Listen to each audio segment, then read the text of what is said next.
নমস্কার, আপনারা কীরকম আছেন? আশা করছি সকলে খুব ভালো আছেন। আমিও ভালো আছি। আমার একটি নতুন ভিডিওতে আপনাদের সকলকে জানাই অনেক অনেক স্বাগত। দিনটা ছিল বৃহস্পতিবার। তো বৃহস্পতিবার থেকে কিন্তু ভিডিওটা আমি শুরু করে বৃহস্পতিবার দিনের কিন্তু ভিডিওটা আপনাদের সঙ্গে শেয়ার করতে চলেছি। ছোট্ট ভিডিওটা আপনাদের কাছে ভালো লাগবে। তো বৃহস্পতিবার পুজো দিয়ে আমি কি করেছি, একটু ঘুমিয়েছি। ওই দিন না অনেকটা ক্লান্ত হয়ে যায়। তো খেয়ে দিয়ে, আর তাছাড়া আমার দুপুর শোয়ার একটু অভ্যাস। তো সকালবেলা পুজোটা দিয়ে এসে রান্নাটা আমার খুব লেট হয়ে যায়। তো সেজন্য আধা রান্না কমপ্লিট করতেও পারি না, রাজার বাবা আসার সময় হয়ে যায়। যারা যারা আমার ব্লগ দেখেন বা আগে দেখেছেন ওরা হয়তো জানেন। তো সেজন্য কিছুটা থেকে যায়। বিকেল বিকেল ওই বাঁধাকপিটা ছিল, আর বাঁধাকপিটা এতটা পড়েছে, শক্ত পড়েছে। এটা দুপুরবেলা আমি নুন জল দিয়ে সিদ্ধ করে রেখেছি, তারপর রান্না করেছি। কিন্তু সিদ্ধ করে যখন করেছি তো করতেই হবে, তো সেজন্য একটু আগেই বসিয়ে দিয়েছিলাম। আর সিঙ্কের এই পাশে থেকেও প্রচুর বাসন। তো এখন এগুলো আমি একটু একটু করে করব। কাজের আমি কোনো চাপ নিই না, কোনো সময় আমি চাপ নিই। একটা সময় আমি চাপ নিতাম, চাপ নিলে না আমার অসুবিধা হয়ে যায়। আমি কাজ করে শান্তি পাই না, হাঁপিয়ে যাই, একটা টেনশান বোধ কাজ করে মনের মধ্যে। তো সেই জন্য আমি এখন আর টেনশান নিই, আমি পিসফুলের সঙ্গে ঘরে কাজকর্ম করি। কারণ আমারই ঘর, আমি করব। আমি যে কাজটা না করব সেই কাজটা পরে থাকবে। তো সেই জন্য আমি উৎসাহের সঙ্গে কিন্তু ঘরে কাজকর্ম আমি করি। আর যেখানে আমি এনার্জিটা লো দেখাবো, তো ঘরে কাজকর্ম কিন্তু সেখানে কিন্তু ঘরটা আমার একটু ডাউন ডাউন থাকবে।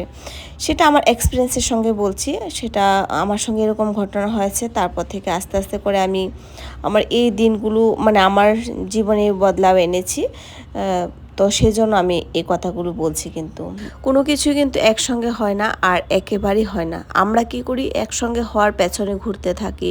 সে যেখানে গেলে আমাদের একটা বাধা সৃষ্টি হয়ে দাঁড়ায়। আর ঘরের মধ্যে একটা জিনিস কি, আমি যেরকম করব যে প্রত্যেকটা লোক সেরকম একটা পারফেক্ট হবে, বা আমিও কারোর কাছে পারফেক্ট হব, সেটা কিন্তু কথা না। কিছু না কিছু ভগবান কাউকে সম্পূর্ণ কোনো কিছু দিয়ে কিন্তু আমাদেরকে পাঠান না।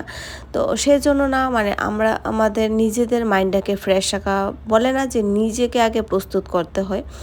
তো কোনো না কোনো জায়গায় দেখা যায় কি, নিজেরা যদি প্রস্তুত না থাকে বা না থাকি, তাহলে আগে সমস্তটা কিন্তু গুলিয়ে যায়। তো সেই জন্য নিজেকে আগে প্রস্তুত করাটা আমি বলবো কিন্তু ভীষণ ইম্পর্ট্যান্ট। তো রাজার বাবা অফিসে গিয়েছে, আর আপনারা তো অনেক দিন ধরে কোনো ব্লগও দেখেন না, আমি কোনো ভিডিও আপলোড করি না, সেই জন্য সবাই হয়তো সব কিছু ভুলে গেছেন। আর রাজা আমার মেয়ে ওরা স্কুলে গিয়েছে, আমি আর আমার দিদি একা। তো সকাল সকাল ওই দিদি পুজোটা সেরে নেয়। পুজো যদি দিদি সেরে নেয়, আর আমি অন্যদিকে কাজকর্ম কমপ্লিট করতে পারি। তো বাস এই যে ঘরে কাজকর্ম করছি, সেই কিন্তু আবার কিছুক্ষণ পরে এই হয়ে যাবে। আমি জানি যেরকমটা সেরকমটাই হয়ে যাবে। তাই বলে কি আর ঘরে কাজকর্ম ফেলে রাখবো, সেটা কি হয়? তো বাড়ি থেকে আসার সময় কিন্তু আমি এবার বেডশিট এনেছি, তারপর নিজের জন্য নাইটি এনেছি। তো আমার ভালো লাগে যখন নতুন নতুন জিনিস ঘরের মধ্যে আসে, সেগুলো আমি ব্যবহার করব। আমি রেখে কোনো কিছু দিই না, আমি সব কিছু ব্যবহার করি। সেই জন্য আমার ঘরে না কাজটা প্রচুর হয়ে যায়। তো বলে না, বেশি জিনিস থাকলে কাজটা কিন্তু বেশি থাকে, সেদিকে আমি তাকাই না। আমি প্রতিদিন কিন্তু আমি 4-5 দিন ছেড়ে ছেড়ে কিন্তু আমি বেশি চেঞ্জ করতে থাকি। আর একটা লেদার ব্যাগ ছিল, তো সেটা এবার নিয়ে এসেছি। তো আস্তে আস্তে করে কাজকর্ম করছি। আর ভিডিও তো এখন থেকে দেখি, আমি লং ব্লগ তো দেব, আর পাশাপাশি আমি ছোটো মিনি ব্লগ আপনাদের সঙ্গে শেয়ার করব। তো ব্যাগগুলো না, যদি আমরা এরকমভাবে কভার করে রাখি, তাহলে ব্যাগ কিন্তু ভালো থাকে, একদম ফ্রেশ থাকে। আর কোনো কোনো ব্যাগ কিন্তু কাপড়ের সঙ্গে থাকলে কাপড়টাও খারাপ হয়ে যায়, একটা স্মেল হয়ে যায়। সেই জন্য ওই কভার করে রাখাটাই ভালো। আর এদিকে গতকালকে এনেছিল ফালুদা।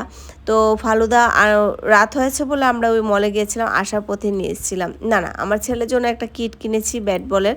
তো আসার সময় ফালুদা এনেছিলাম। তো আমরা না আর কিছু রাতে এসে ভাত খেয়েছি, আর একটু ফালুদাও খাইনি, কিন্তু সকালের জন্য রেখে দিয়েছিলাম। তো এখন আমরা দুজন এটা 2 বোন মিলে খাবো। তারপর বিকেলের কাজের সঙ্গে আপনাদের সঙ্গে আমার দেখা হবে।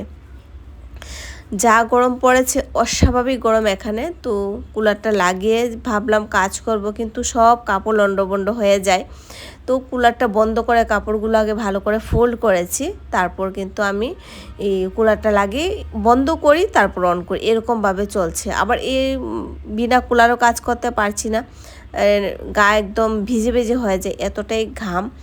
আর এখানের দিল্লি বা নয়ডা বলো, যেখানে বলো, এদিকে গরম কিন্তু একদম রেকর্ড, প্রতি বছর এরকম একটা ব্যাপার থাকে। তো যাই হোক, প্রতিদিনের মতোই কিন্তু বিকালের রুটিনটা আপনাদের সঙ্গে একটু শেয়ার করছি।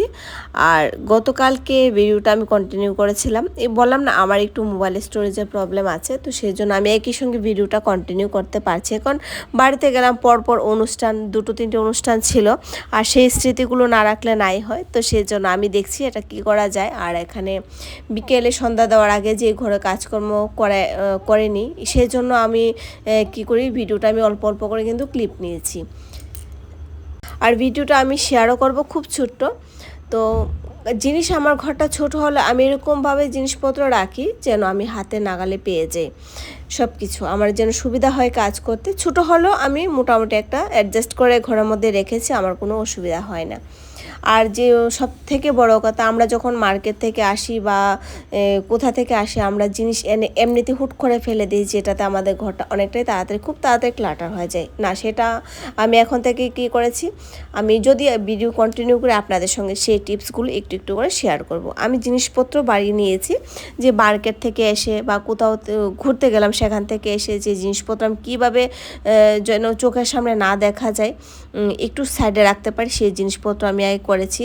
আর প্রয়োজন মানে সেরকম কোনো কথা না যে দামি দামি জিনিসপত্র কিনবো, খুব ঘরেও কিন্তু আমরা DIY বানিয়ে নিতে পারি, বা মার্কেট থেকে অল্প পয়সায় কিন্তু বাস্কেট ভালো ভালো পাওয়া যায়, সেগুলোর দিকে আমি আবার ইন্টারেস্ট আমার একটু বেশি। তো যাই হোক, সমস্ত কাজ সন্ধ্যার সময় যে কাজকর্ম থাকে সেগুলো গুছিয়ে সন্ধ্যা পুজো দিয়ে আসলাম। রান্নাঘরটাও সন্ধ্যার সময় পরিপাটি থাকে।